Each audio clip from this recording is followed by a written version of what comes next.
নীৰৱতাক মানুহে এনে আঁকোৱালি নলয়। যেতিয়া বিশ্বাসীবোৰে ঠগবাজ হৈ পৰে, তেতিয়া বিশ্বাস এনেও নাথাকে।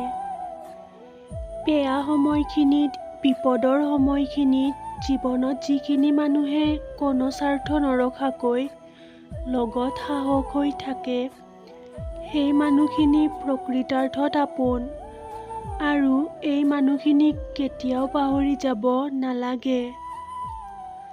মানুহ চিনি পাবলৈ হ'লে মানুহৰ লগত মিলিব লাগিব। দূৰৰ পৰা জোনটোও ধুনীয়া লাগে। সম্পৰ্কৰ প্ৰথম চৰ্ত হ'ল সন্মান। যিসকলে সন্মান কৰিব নোৱাৰে, তেওঁলোকে সম্পৰ্ক বজাই ৰাখিব নোৱাৰে। ভালপোৱাৰ প্ৰথম সময়খিনি মনত পৰে, যেতিয়া আমি কেৱল সুখী আছিলোঁ।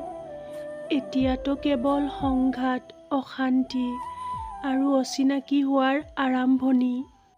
ভুলটোক ভুল বুলি, বেয়াখিনিক বেয়া বুলি চিধাই মুখৰ আগত কৈ দিওঁ বাবে বহুতৰ দৃষ্টিত আমি বেয়া, কাৰণ সত্যতা এচাম মানুহৰ হজম নহয়। জীৱনত পাৰফেক্ট মানুহ থকাতকৈ মানসিক শান্তি দিব এনেকুৱা মানুহ থকাটো বহুত প্ৰয়োজন। জীৱনটো এটা বিৰক্তিকৰ অধ্যায়, তথাপিও পৰৱৰ্তী অধ্যায়ত ভাল কিবা এটা ভাবি পৃষ্ঠাটো ঘূৰাই দিওঁ। কোৱাৰ প্ৰয়োজন নাই, দেখুওৱাৰ প্ৰয়োজনো নহয়।